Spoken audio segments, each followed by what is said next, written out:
आज हम लोग शुरू करेंगे क्लास 11th का एक नया chapter that is biomolecules. NCERT के according chapter number 9 biomolecules class 11th। आइए शुरू करते हैं हम लोग चैप्टर बायोमॉलिक्यूल्स।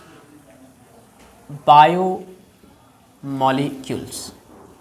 ध्यान समझिएगा, काफ़ी कंसेप्चुअल टॉपिक है, इंपॉर्टेंट टॉपिक भी है।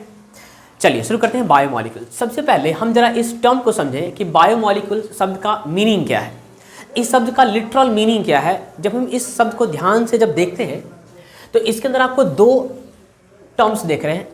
The first one is bio and the second one is molecule. दो टर्म है यहाँ पे, first term is bio and the second one is molecule. Bio का मतलब क्या है, हम लोग जानते हैं बायो का मतलब होता है लाइफ ना। बायोस से शब्द बना है, बायोस से मतलब बना है शब्द लाइफ। और लाइफ किसके पास है? लाइफ है लिविंग ऑर्गेनिजम्स के पास। तो चलिए हमने कहा लिविंग ऑर्गेनिजम्स है ना। दूसरा एक शब्द है मॉलिक्यूल। मॉलिक्यूल भी आप पढ़ते हैं, केमिस्ट्री के अंदर पढ़ते हैं। मॉलिक्यूल क्या है? तो एक स्टेबल एटम्स का ग्रुप है, a group of stable atoms, a group of stable atoms. ये मोनोएटॉमिक हो सकते हैं, ये डायटॉमिक मॉलिक्यूल हो सकते हैं, ट्राइटॉमिक हो सकते हैं या पॉलीएटॉमिक हो सकते हैं। आइए देखिए ध्यान से। तो अगर हम इसके लिटरल मीनिंग पे जाएं, बायोमॉलिक्यूल शब्द के लिटरल मीनिंग पे जाएं, तो इसका क्या मतलब हुआ कि molecules that are found in the living beings और लिविंग ऑर्गेनिजम्स, ये इस शब्द का मीनिंग हुआ। या ऐसा ही बोल सकते हैं कि biomolecules are those molecules that forms living beings, जो लिविंग बीइंग्स को बनाने का काम करते हैं, जो लिविंग बीइंग्स के अंदर प्रेजेंट है, दैट आर कॉल्ड बायोमॉलिक्यूल्स। ये इस शब्द का शाब्दिक अर्थ हुआ, इसका लिटरल मीनिंग हुआ। लेकिन यहाँ पे हम किसे डिफाइन अगर कैसे करेंगे बायोमॉलिक्यूल्स को, किस तरह के मॉलिक्यूल्स को हम लोग बायोमॉलिक्यूल्स कहते हैं, तो let's define the term biomolecule. तो अगर हम इसके डेफिनेशन की बात करें, अगर हम बात करें इसके डेफिनेशन की कि किस तरह के मॉलिक्यूल्स को बायोमॉलिक्यूल्स कहेंगे, ये तो हमने इसका मीनिंग देखा, शब्द का मीनिंग। देखिए ध्यान से, बायोमॉलिक्यूल्स वो सारे ऑर्गेनिक कंपाउंड्स हैं, सारे ऑर्गेनिक मॉलिक्यूल्स हैं, वो सारे ऑर्गेनिक सब्सटेंसेज हैं जो लिविंग बीइंग्स में पाए जाते हैं या लिविंग बीइंग्स को बनाने का काम करते हैं, लिविंग सेल को बनाते हैं, लिविंग ऑर्गेनिजम्स को बनाते हैं। तो उसे हमने क्या कहा? बायोमॉलिक्यूल्स। तो बायोमॉलिक्यूल्स को कैसे डिफाइन करेंगे? Biomolecules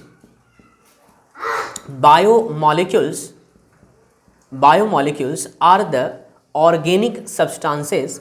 Biomolecules are the organic substances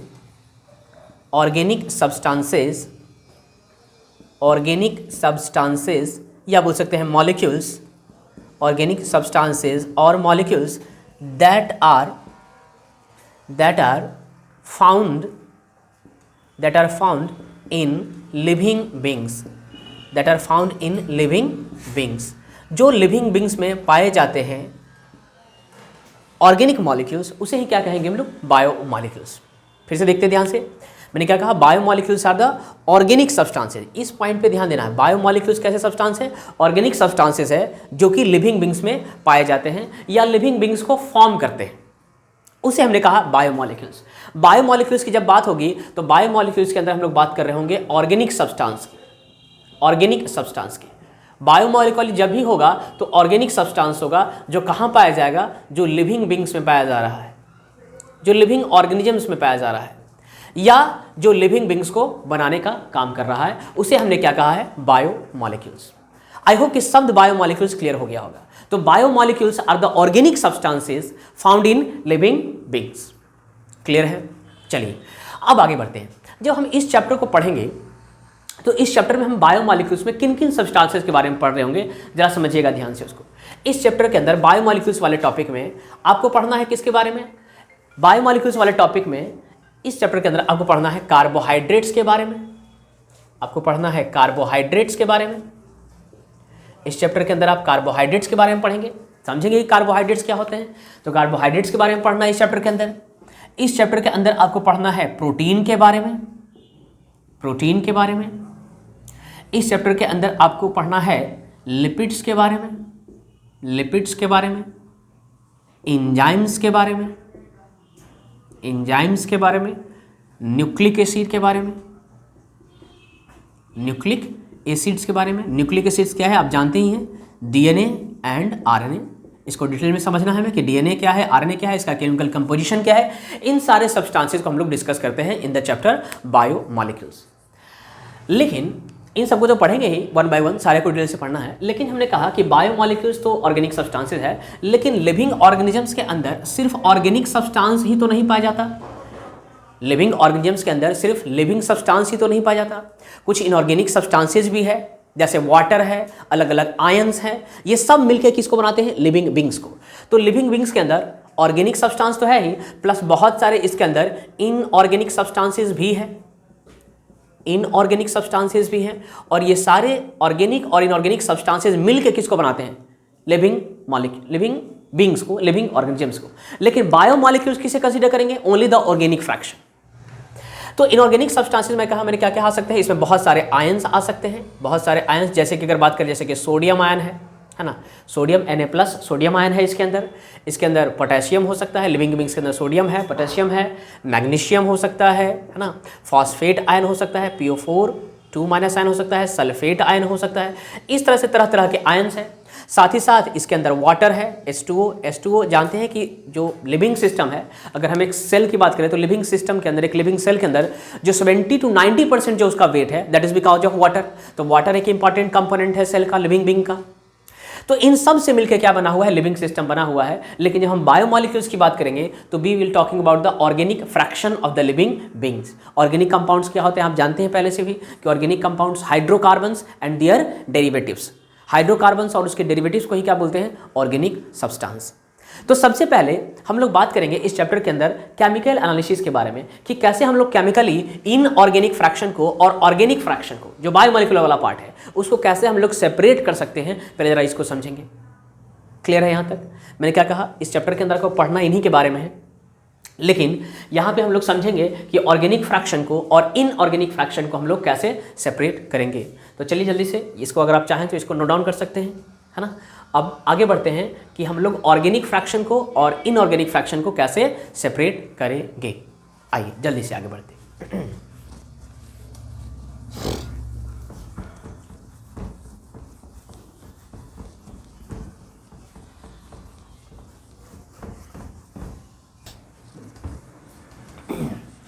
चलिए तो अब आगे बढ़ते हैं।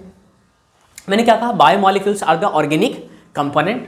लेकिन मैंने कहा कि जब हम लिविंग बींग्स की बात करते हैं तो लिविंग बींग्स के अंदर ऑर्गेनिक कंपोनेंट भी है और इनऑर्गेनिक कंपोनेंट भी है, दोनों से मिलकर बना हुआ है। इनऑर्गेनिक कंपोनेंट्स में, इनऑर्गेनिक फ्रैक्शन में आयंस है, वाटर है, ये सब मिलकर किसको बनाता है, लिविंग सिस्टम को बनाता है। चलिए देखिए ध्यान से। बाकी मैंने कहा हमें क्या करना है, हाउ टू एनालाइज, हम केमिकल एनालिसिस करेंगे किसके लिए, इनऑर्गेनिक फ्रैक्शन को और ऑर्गेनिक फ्रैक्शन को। How to analyze inorganic and organic fractions chemically, उसी की बात करेंगे। देखिए ध्यान से।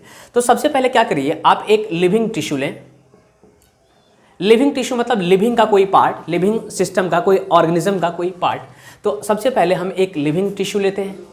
लिविंग टिश्यू कोई प्लांट टिश्यू भी हो सकता है और कोई एनिमल टिश्यू भी हो सकता है। Living tissue can be a plant tissue और कोई एनिमल टिश्यू भी ले सकते हैं। जैसे कि अगर आप बात करें एनिमल टिश्यू, कोई एनिमल टिश्यू ले सकते हैं कहीं से। जैसे अगर प्लांट टिश्यू की अगर बात करें तो आप कोई लीफ का पार्ट ले सकते हैं, रूट का पार्ट ले सकते हैं, स्टेम का पार्ट ले सकते हैं, कोई सा ही पार्ट ले सकते हैं। अगर एनिमल टिश्यू की अगर बात करें तो आप लीवर का पीस ले सकते हैं। जैसे अगर ये मान लो लीवर है किसी एनिमल का, तो इसका एक छोटा सा टुकड़ा आप ले सकते हैं। तो कोई सा भी एक लिविंग टिश्यू लें और इसके वेट को मेजर करें। अभी ये कंप्लीटली जो लिविंग का एक फ्रेश टिश्यू है, तो इसके साथ इसका जो वेट होगा, इसमें वाटर प्रेजेंट है, तो वाटर के साथ जो इसका वेट आएगा that is called fresh weight. इसे वो क्या कहेंगे, फ्रेश वेट। Fresh weight. और सपोज इसका फ्रेश वेट जो है समथिंग कुछ x यूनिट है, x यूनिट है इसका fresh weight. Suppose its fresh weight is x unit. Fresh weight को ही एक और टर्म से जानते हैं वेट वेट। वेट का मतलब यह भीगा हुआ है, भीगा हुआ से मतलब क्या है कि इसमें वाटर प्रेजेंट है, that's why wet wait. Wait weight. तो वेट वेट कह सकते हैं या इसी को क्या कह सकते हैं, फ्रेश वेट। ये कितना है इसका, x यूनिट। अब क्या कीजिए, इसको आप इस लिविंग टिश्यू को सबसे पहले कंप्लीट ड्राई कीजिए। इसको पूरी तरह से सुखा देना है, इसमें जितने भी वाटर कंटेंट है इसको रिमूव करना है, कंप्लीट ड्राई कीजिए इसको। तो let's complete dry it. Complete dry करते हैं इसको, ड्रायर के हेल्प से, अलग अलग मशीन्स हैं जिसके हेल्प से इसको हमने कंप्लीटली ड्राई कर दिया है। तो जब ड्राई करेंगे तो ऑब्वियसली बात है कि इसके मास में डिक्रीमेंट आएगा बिकॉज ऑफ वाटर लॉस। जो वाटर कंटेंट था इसके अंदर, इस फ्रेश वेट के अंदर, इस लिविंग टिश्यू के अंदर, वो रिमूव होगा। और जब इसको कंप्लीट ड्राई करेंगे तो जो इसका वेट है वो कहलाएगा ड्राई वेट। ड्राई वेट मतलब fresh weight minus water, that is dry weight. Fresh weight minus weight of water जब अगर रिमूव करते हैं तो क्या मिलेगा हमें? Dry weight. तो अगर हमें यहाँ पे वेट ऑफ वाटर निकालना है कि लिविंग कंटेंट के अंदर वाटर कितना है, अगर वेट ऑफ वाटर अगर हमें आपको निकालना है तो क्या करेंगे? जो ड्राई वेट है उसको माइनस करेंगे किसमें? फ्रेश वेट में, दैट इज x माइनस, इसका मान लो अगर dry weight suppose we have y unit, तो x minus y, this will be the amount of water present in the living tissue. इस तरह से हम वाटर कंटेंट को पता कर सकते हैं कि वाटर कंटेंट कितना है किसके अंदर? लिविंग टिश्यू के अंदर।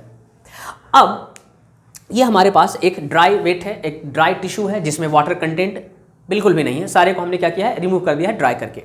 हमें पता करना है लिविंग टिश्यू के अंदर ऑर्गेनिक पार्ट को और इनऑर्गेनिक पार्ट को। अब ये जो ड्राई वेट है इसका कराते हैं कंबशन। इसका क्या कराएंगे? कंबशन कराएंगे। कंबशन जानते हैं, कंबशन क्या होता है? कंबशन होता है ऑक्सीजन के प्रेजेंस में बर्न करना, that is combustion. Complete oxidation एक यहाँ पे करेंगे।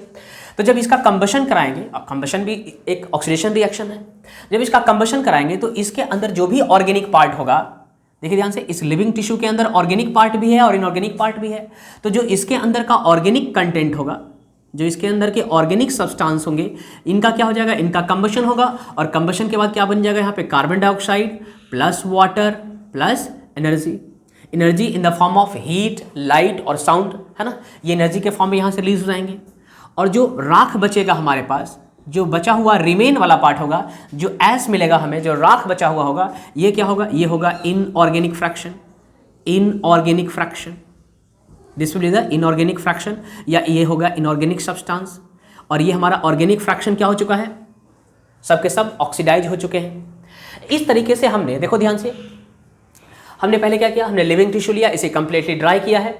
ड्राई करने के बाद क्या कर रहे हैं? इसका हम कंबशन करा रहे हैं, इसका कंप्लीट कंबशन करा रहे हैं।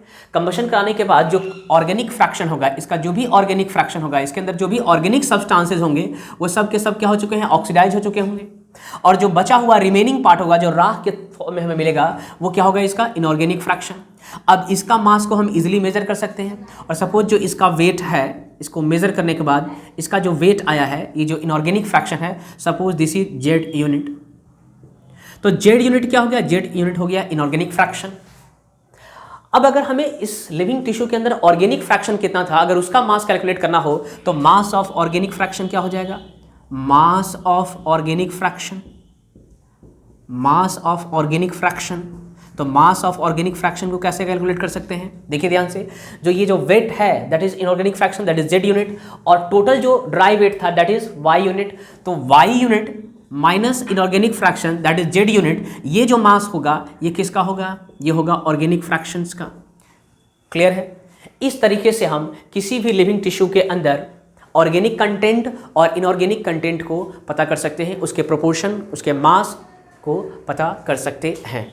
क्योंकि मैंने कहा लिविंग ऑर्गेनिजम्स दोनों ही पार्ट से मिलकर बना हुआ, उसमें बहुत सारे ऑर्गेनिक कंपोनेंट्स हैं और इनऑर्गेनिक कंपोनेंट्स भी हैं। तो इस तरह से हमने ऑर्गेनिक और इनऑर्गेनिक फ्रैक्शन को पता कर लिया है। ओके।